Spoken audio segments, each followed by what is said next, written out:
Começa agora, Vitrine Literária, com o professor e escritor Francisco Grijó. Tudo sobre literatura contemporânea, temas, autores, obras, debates, análises, curiosidades e bate-papo com autores e editores. Olá pessoal, tudo bem?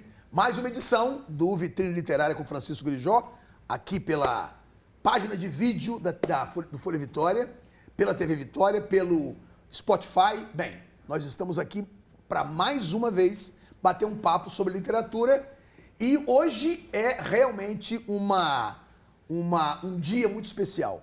É uma edição muito especial.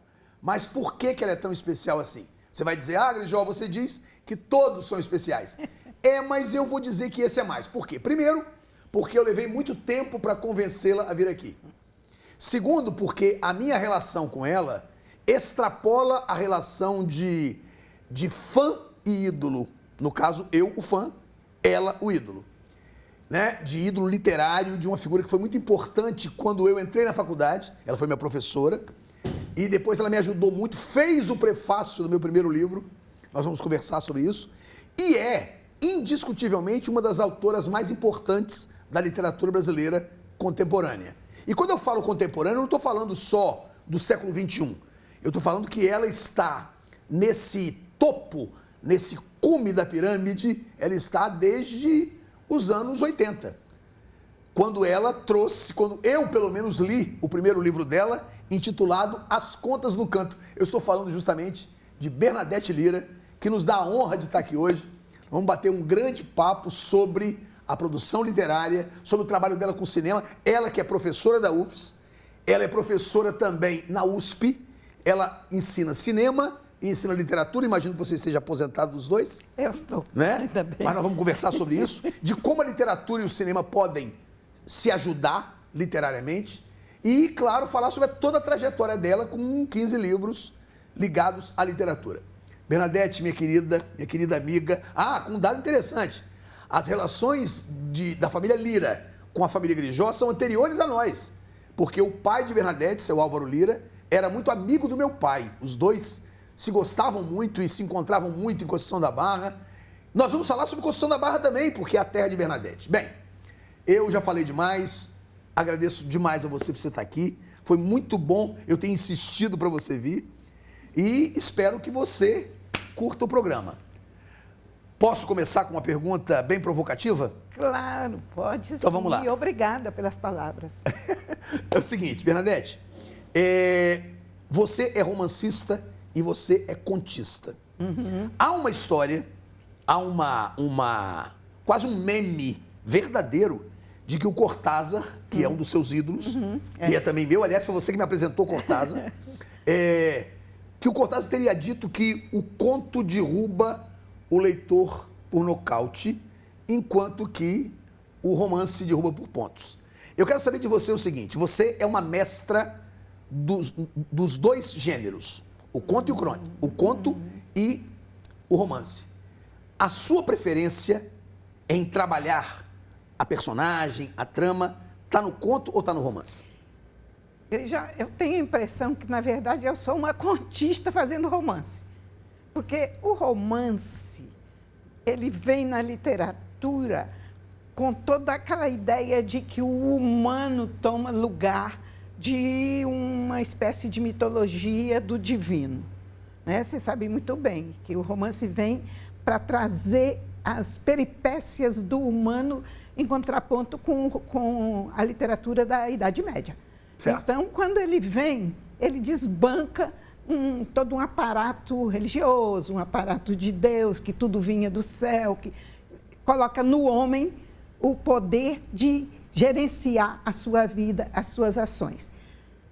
Eu gosto do romance, mas eu tenho a impressão que os meus romances, inclusive o Upiana, que está aqui, que foi finalista do Prêmio Oceanos. Sim, né? Foi finalista do Oceanos, né? Então, 3.000 e tantos romances de 11 países e ele ficou entre os 10 primeiros.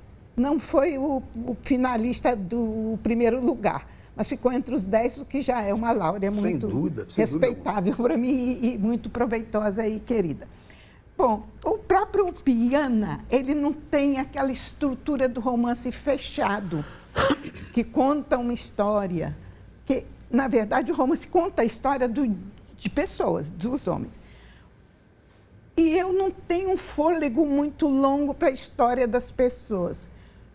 Eu sou, assim, de pegar fragmentos das histórias. Por isso eu digo que eu sou mais uma contista. O próprio Piana é feito de histórias variadas. Sim. Vários suicídios de mulheres, inclusive. Isso. Porque o livro é extremamente do partido feminino. O livro é sobre mulheres, de uma velhinha até uma jovenzinha. E muito semeado de suicídios, que fez, inclusive, amigos meus chorar, aquela coisa toda, e me perguntar por quê. Porque, na verdade, as pessoas confundem muito a vida do autor com suas personagens, né? Eu não estou fazendo autoficção nesse livro, em nenhum, eu acho, ou estou, sei lá, não sei bem. Mas, de toda maneira, eu sou mais contista, porque eu penso que o conto, não aquele conto tradicional de Tchekov, aquela coisa que eu admiro muito, mas aquele conto mais para o Donald Barthelme, que corta, que traz uma espécie de beleza poética para o cenário mais comum da vida. Eu não faço uma literatura engajada, porque eu acho que a literatura, de qualquer maneira, por si só, ela já se engaja no social. Ela já é parte do social. E eu costumo dizer, Grijó, que eu acredito que eu tenho o dom de fazer conto. Porque o dom é uma palavra, Muniz Sodré, que foi meu orientador na UFRJ, de mestrado, ele dizia, dom é uma palavra africana que precisa ser resgatada. Eu acho isso muito bom. Não que seja uma palavra africana, mas que é uma palavra aplicada na África pelos griots africanos. Eu fui pesquisar o que era dom e tal, porque ele dizia isso a meu respeito, então ele dizia que eu tinha o dom, não o dom eu tinha o dom para a literatura, mas eu tinha o dom do conto. E ele diz isso no prefácio de um livro meu, que não está aqui, eu acho, não. É o Corações de Cristal. Ou A Vida Secreta das Enceradeiras, que saiu pelo José Olímpio. Saiu pelo José Olímpio do Rio. Eu tenho esse livro. Muniz Sodré fez um prefácio lindo para aquele livro. Ele era meu professor de mestrado lá, quando eu fiz o mestrado, e meu orientador, e fez o prefácio. Mas ele dizia isso, que eu tinha o dom do conto. E eu acho isso muito bom.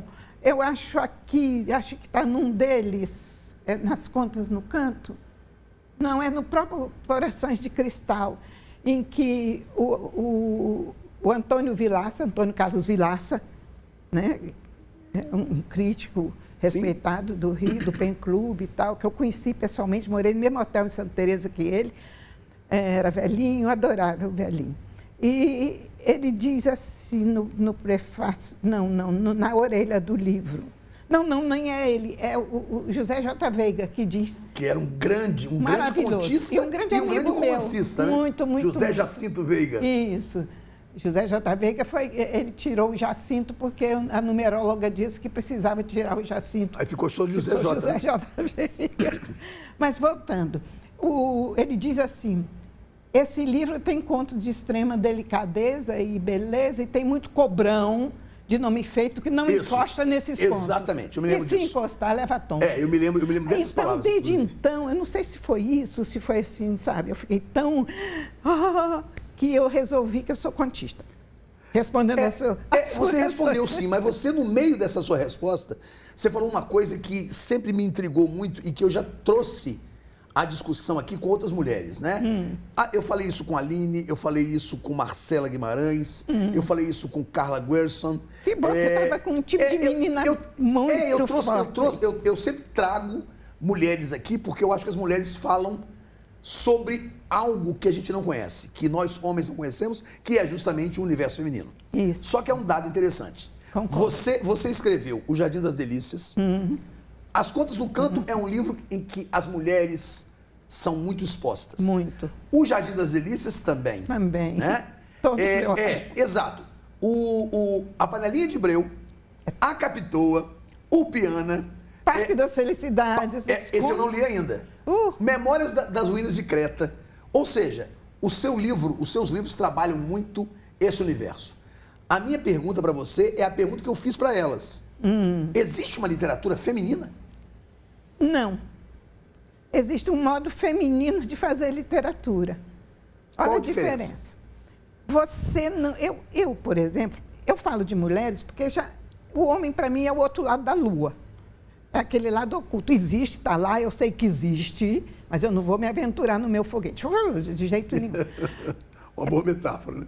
Eu penso assim, a gente fala, na verdade, daquilo que a gente conhece. Então, a menina, desde novinha, ela sente o peso de ser mulher. Sem dúvida que sente. Depois, a adolescente sente mais ainda. Né? Quando ela começa a menstruar, por exemplo, ela sente a diferença. Por que meu irmão não menstrua e eu menstruo? Por que eu tenho que ficar de cama esses dias e ele não? Por que eu sofro dores e ele não? Depois depois a mulher engravida. O homem não tem essa experiência. Por mais que tecnologicamente hoje seja possível essa cogitação de que o homem possa dar à luz, é diferente. Seria uma coisa, se isso fosse possível, uma formação de útero sintética, sei lá, de repente, do jeito que a tecnologia está indo, a biotecnologia é possível. Mas, de toda maneira, ser mulher é diferente de ser homem. Não há dúvida. Não é pior nem melhor. Mas são experiências diversas. Então você contradiz, por exemplo, a ideia de que Chico Buarque de Holanda consegue incorporar aquele lado feminino e escrever como mulher? Na verdade, ele é um homem que tenta escrever sobre mulher, mas é uma tentativa infrutífera ou é uma tentativa que ele consegue realizar? Eu adoro Chico. Sim, eu sei. Mas, na verdade, ele é homem, continua homem. Inclusive com as escolhas dele. Se separou da Marieta. Quem se separou, segundo ela, é ele que quis a separação, casou com a menina mais nova. É muito difícil uma mulher fazer isso, porque ela mesma, nas entranhas, ela tem uma outra chama diferente daquela chama que anima os homens. E os homens, realmente, eles são maravilhosos. Mas não eu sou fã, mas na verdade, eles não têm o toque da mulher. Tudo bem. Não tem nada a ver com delicadeza. O Chico é delicado. Sim. Mas a delicadeza não é essa essência, esse dom do feminino. Mas você tem personagens femininas que são altamente fálicas. Quais são elas? Ué, em A Panelinha de Breu, né? Você tem uma personagem. Panelinha de Breu, para quem não sabe, está aqui, ó. Está aqui na minha mão. Quem está nos vendo pode ver a capa. Panelinha de Breu, ele está todo riscado, porque ele caiu no vestibular nos anos 90 e eu dei aula sobre esse livro. Então, eu fiz anotações nele. Em A Panelinha de Breu, você tem personagens femininas que são muito fortes, que se mostram como mulheres. Como mulheres, não, como homens. Não que elas sejam masculinas. Eu entendo. Elas são fálicas. Eu estou te entendendo. Então, a minha pergunta é, um homem não pode ser delicado como mulher, mas uma mulher pode ser fálica? Pode. E aqui em Panelinha de Breu, que você disse que elas são fálicas, tem uma que resolve abortar. Sim. E isso é uma coisa que só uma mulher mesmo podia decidir. E ela decide. Mas ela, coitadinha, primeiro tenta se suicidar, mas ela não encontra nas vigas de um lugarzinho para jogar a corda. Ela tenta botar a cabeça no forno, mas o forno é elétrico. Então, a minha personagem feminina, que talvez seja essa, não sei se é, porque tem travesti também. A minha Maria Ortiz é travesti. Maria Ortiz é travesti, é. Porque ninguém tem aquela voz para cantar. Mas a figura de Maria Ortiz, que é uma figura muito presente na sua vida, né, na sua literatura, a figura de Maria Ortiz, historicamente, é uma figura fálica. Ela é uma figura, é uma heroína. Ah, tá. Né? Ela é uma figura que desafia o homem e vence a estrutura masculina. Né? Há controvérsias, porque para mim, Maria Ortiz, uma frágil menina, jogar uma panela de água fervendo, foi assim que eu aprendi. Depois é que eu transformei em Panelinha de Breu. Isso. jogar na cabeça bem capacetada de um troço de soldados holandeses, que eram os soldados mais bem armados Isso, da é o que a Europa. história diz, né? É o que a história diz. Como é que ela ia espantar aqueles holandeses com um balde de água fervendo? A história é sempre uma história. Então, também essa coisa de Maria Ortiz ser forte, ser fálica, ser isso, ser aquilo, eu até gostei da sua posição de chamar a minha Maria Ortiz ali de fálica. Ou ela mesmo, a figura feminina da Maria Ortiz, que virou nossa heroína mor. Nossa heroína mor, né? Parece que tinha até um grupo em Vitória chamado Comando de Caça aos Comunistas. CCC. CCC. E tinha a Maria Ortiz. Virgem Santíssima. Uma vez eu comentei isso até com o Nami. O Nami foi meu aluno também, né? Não sei se foi da sua turma. Não, foi não. Bom, então, voltando aqui para minhas mulheres, isso não tem a ver com isso que eu estou chamando de uma literatura que tem um ar do feminino, mas eu não acredito em literatura feminina, para responder como as meninas, não sei como elas responderam. A Aline eu adoro. O Vermelho dela é um livro genial. Um livro... É um livro fortíssimo, inclusive. Isso é. Vermelho é um livro... Eu orientei, né? Porque eu estava na época do Cicades, eu orientei o Vermelho. Que é um livro que eu adoro também. Eu adoro aquele livro. Também gosto muito. Aliás, eu adoro a Aline. Ela me chama de vó honorária. Porque um dia, numa cerimônia lá, numa festinha que elas fizeram ali, cachaçada literária, lógico que eu fui, né? Tinha até um drink com o Jardim das Delícias, chamado Jardim das Delícias. E a Aline, eu falando que a Andréa Del Fuego, que é escritora, uma das maiores escritoras do país atualmente, né? Que tem o prêmio Saramago, né? Premiada. E agora, a pediatra dela, o último livro dela, um romance, é maravilhoso, é uma pediatra que eu dei a crianças. E André saiu muito, me saiu otimamente. E ela me chama de avó cósmica. E eu contando nesse evento que estava, inclusive, o Blanc, estávamos juntas, a Aline... Saudoso Sérgio. O saudoso Sérgio. A Aline disse, eu também quero ser sua neta. Sua neta. Bernadette me adota por avó. Aí daí eu disse, claro, né? Como não, adotar. Óbvio. E hoje nós nos tratamos assim, eu sou a avó honorária e ela é minha neta honorária. Existe um conto, eu amo esse conto, eu gosto demais desse conto. Um conto em O Jardim das Delícias, em que você pega os pecados capitais, né? Uma mulher contando moeda, outra mulher comendo assustadoramente. Ela é diabética, está comendo doce. E come doce. E de repente vem um anjo preto, uma moto e fuzila todo mundo. Fuzila. Né? É tão simplesinho o conto. Aí é que entra uma questão interessante, que é a seguinte. Você nunca, pelo menos o que eu conheço dos seus livros, são quase todos, você nunca se ateve ao universo literário só.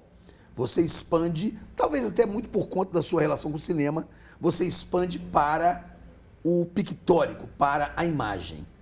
E você usa justamente o quadro de Hieronymus Bosch. Você usa o vermelho de Bosch. Eu uso Esse vermelho é o vermelho de Bosch. Foi escolha minha. O Jardim das Delícias está aqui, ó. Para quem puder ver, está aqui. É o segundo livro de Bernadette, salvo engano, anos 80.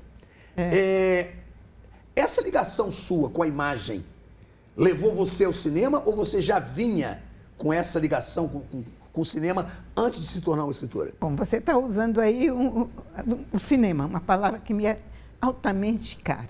Você é professora disso, né? Sou doutora em cinema pela USP e pós-doutora pela Sorbonne em cinema também. Ótimo. Mas deixemos as láureas para trás e vamos conversar, que está muito mais gostoso. Essa conversa nossa está ótima. Meu avô, Manuel Cunha, tinha um cineminha em Conceição da Barra, à beira do rio Cricaré. Seu avô por parte de mãe? Parte de mãe. Filho de uma mulata belíssima que não tinha sobrenome, porque ela era filha de uma escrava.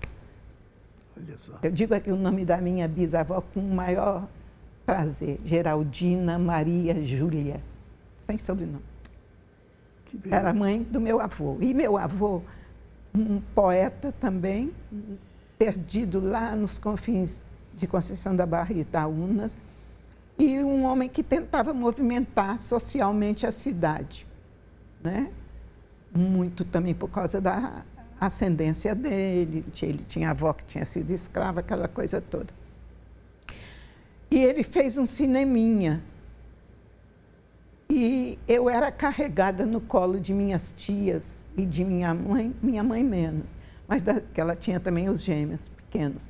Eu era carregada no colo das minhas tias para o tal cineminha, que era o chão de cimento, era um barracão.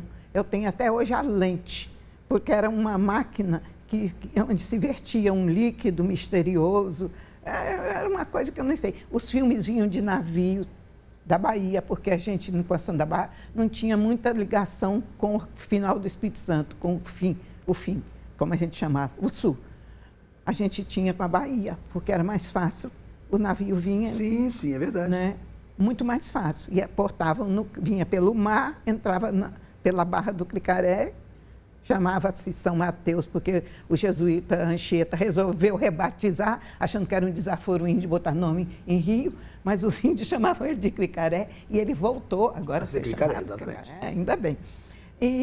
Então, o cinema sempre me impressionou desde quase bebê. Eu ia no colo. Então, via aqueles filmezinhos antigos, mudos, alguns mudos, e Dona Menininha tocava o bandolim na hora das cenas. Enfim, acho que isso ficou, porque você é uma soma confusa de tudo da sua vida. Você é feito de fragmentos, né? É. Todos nós somos feitos de fragmentos. E essa ideia do cinema como lugar de deleite, acho que ficou cravado em mim. E eu sempre gostei, continuei apaixonada pela imagem em movimento, porque também eu penso assim, a imagem em movimento, ela é uma arte, o cinema é uma arte com a imagem em movimento que tenta a vida, tenta reproduzir a vida, porque a única arte que tem movimento é o cinema, se você reparar. A fotografia, ela é estática. É estática. Então, eu já fiz a minha tese de doutorado, foi sobre Júlio Bressani, né? Claro, grande cineasta. E em comparação com o Machado de Assis, eu fiz o jogo entre os dois, duas figuras culturais do país. E o Júlio Bressani... Foi o Bressani que filmou Padre de Oliveira? Filmou o quê? Os Sermões? Foi Bressani, não foi? Foi, né? Foi. E filmou o Memórias Póstumas, claro. Que é um filme maravilhoso. Sem dúvida. Mas voltando, como é que ele faz a abertura do Memórias Póstumas? Ele chama só de Brás Cubas, o filme. Ele passa o microfone em cima de um esqueleto. Né? Vai passando aquele microfone e vai capturando aquele som batendo no osso do esqueleto, porque ele diz vida, vida, vida. Ou seja, o cinema, ele imita, é uma arte que conseguiu, através da mecânica, né, imitar a vida. Então, eu acho que o cinema me interessou sempre muito por isso, me chamou essa atenção. Agora, é uma retrospectiva afetiva que eu tenho. Quando eu resolvi fazer o doutorado, eu já tinha um mestrado no Rio, na UFRJ, com o Muniz Sudré, sobre o Ticumbi, de Conceição da Barra. Conceição da Barra. Conceição da Barra está sempre no meu horizonte. Eu sei. Vamos conversar sobre isso. Mas eu cheguei na USP e ia fazer doutorado em televisão. Eu tinha pensado, vou fazer televisão. Toninho Neves estava aqui. O pai dele era meu médico de garganta e ele falou comigo, doutor Raul, o pai de Toninho, que era um cineasta. Né? Sim. Vai fazer televisão.